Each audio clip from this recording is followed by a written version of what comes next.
Uh, now, looking back, like last the journey of 30-35 years, yeah, what is your feeling now at this point of time, and how can you describe that feeling, and whom you are grateful for all this journey? See, first of all, I am grateful to my parents. See, I told you I born and brought up in a village. I remember most of the lessons, the courage, or whatever personality, if I have, I got from my parents. Because each and every activities from the school days, they were also involved. They were giving us suggestions, being a part of that, teaching us. So, and we are also watching what they are doing, how they behave to others, how they behave to neighbors, to their friends, to the other family members. We are watching this because that is the way of life those days. So I am definitely grateful to my parents. Number one. Then number two is my teachers. Again, this is also very important because in my school days, since it's a village, all teachers are very familiar, Correct. and we were much affectionated to the teachers, and in the school or in the college, they were always with us, and they were giving us different kind of competitions. Yes, Of course, it is there nowadays also, but we were working out together, even participate in different competitions, art or sports or whatever may. It is not. It all depends upon whether we are able or not. Involvement, it's a kind of involvement. And we were respecting the teachers. The respect of teachers was very high. Correct. And they were, the teachers were considering us as their own children. Correct. That was the way, the school days, especially the school days. So number two, that's why I told number two is Teachers. my teachers. Then of course, third, my family, my wife. Of course, I got a small kid, but my wife is also very much involving in the activities, supporting me. Of course, I have to travel a lot. I have to be busy many hours, or most of the time over phone or Correct. net. Good Naturally, understanding. Yes. maybe this, but she's supporting very much, and my other family members also. Okay. These are the three areas. Definitely, I'm grateful. I'm sure that gratitude or gratefulness to your parents and teachers, their blessings are there throughout your journey, and that is what taking you forward. And that is what I think all this new generation also should learn. That when we are in the space of gratitude, the grace will flow. This is what we can see as a real practical matter. Um, and also, sir, you are also a public figure, and you have produced some very nice, especially in the art stream movies. So, how is that connection?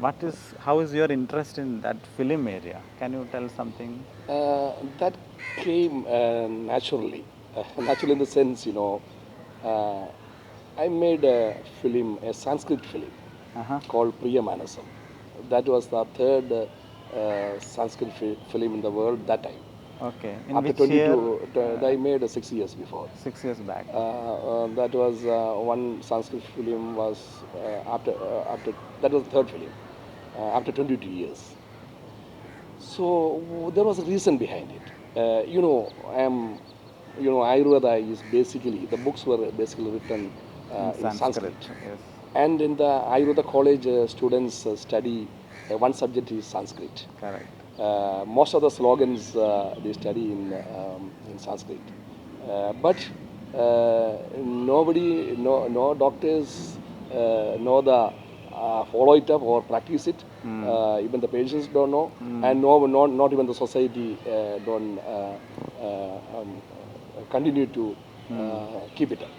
So I thought, then I thought, Ayurveda and Sanskrit, the relationship between Ayurveda and Sanskrit is very important. And it is a need that Sanskrit, the language, that's the mother language of many languages. Correct. So that language also should grow.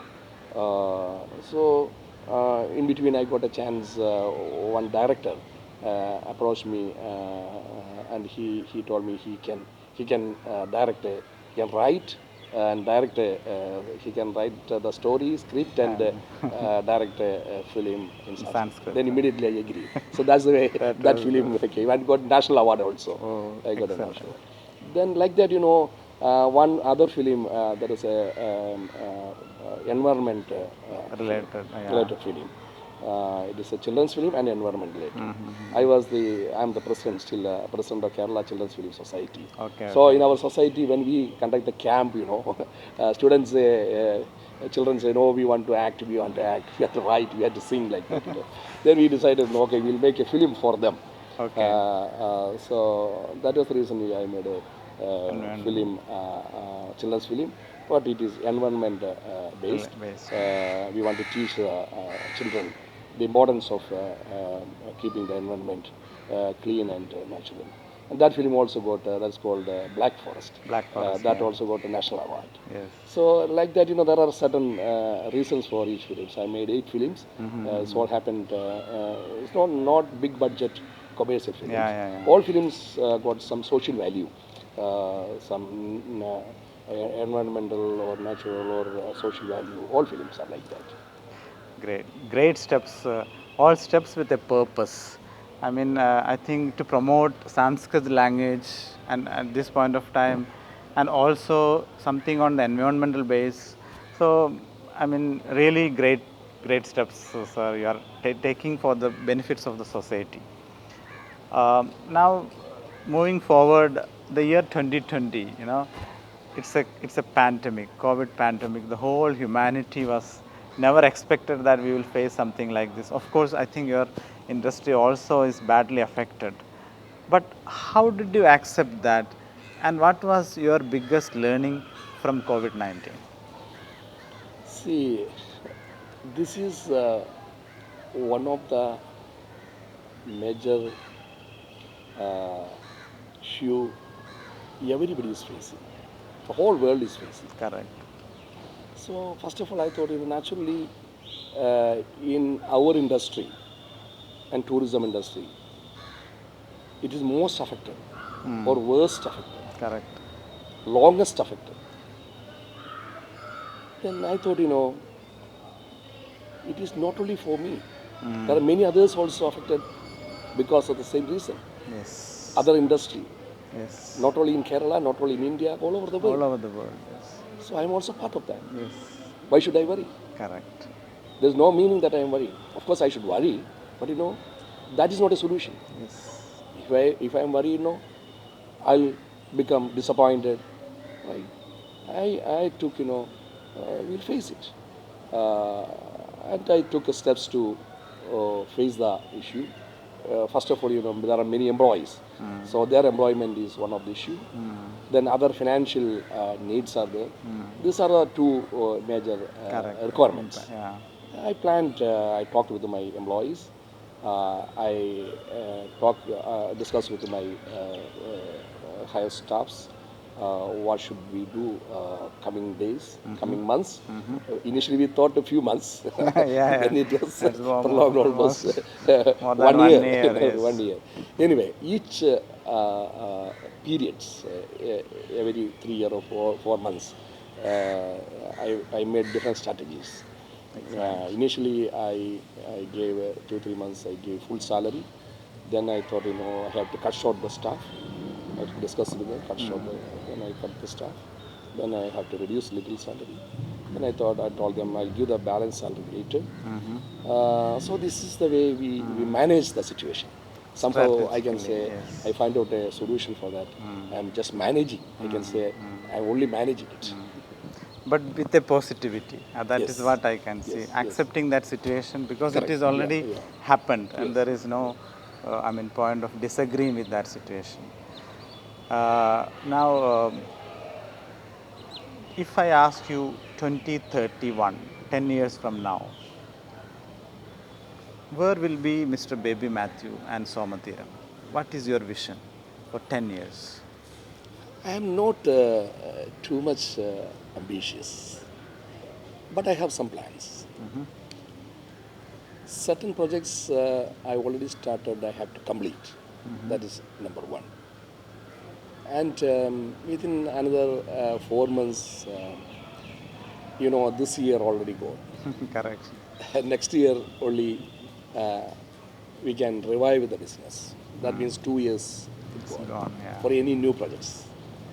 Then I have only 8 years up to your target. Correct. Then I thought, okay, some projects I have in mind, already initiated certain steps. 4 projects I have in mind Okay. related to Ayurveda, yoga, and naturopathy. Okay. Okay. So these, I hope I can Yeah. complete these 4 projects Yes. within this 10 years. 10 years. All the best wishes. I'm sure that it will be going. It is again going to be a success because now you have already have established many. So it is only a journey of continuing. So let me ask maybe one final question because of course you have some other appointments. If I ask you, what is your definition of happiness? How can you describe happiness? Happiness is, according to me, positive thinking. See, in many situations, including this COVID situation, I took it as a positive approach to the situation. Whenever I face many issues, problems, I take it very positively. I never become worried. By grace of God, so far, I have no sleepless at night. I take everything in a positive way. I consider my friends, neighbors, employees, my fellow human beings in a positive way. So things are very easy then. So we feel very light. Yes. When we think positively, Yeah. we feel very light. Even the challenging time, we can Yes. make it Yeah. lighter. Correct. And we don't feel that much emotional, too much worries, nothing. Take it Lighter. lightly, then we feel ourselves very comfortable. A positive person can spread the positivity. A person who is happy can share the happiness. And that is what exactly Mr. Baby Mathew sir is doing. That is why I can see all the staffs are also smiling here. So, with that point, I wish Mr. Baby Mathew sir all the best wishes for all the attempts, whatever you are taking in the future, for the benefits of the society, of the people around, and also to bring lot and lot foreign tourists to our God's own country. All the best wishes, sir, and thank you so much for sparing such your beautiful, precious time for this particular interview. Thank you Thank so you. much. Thank you. Yeah. Bye.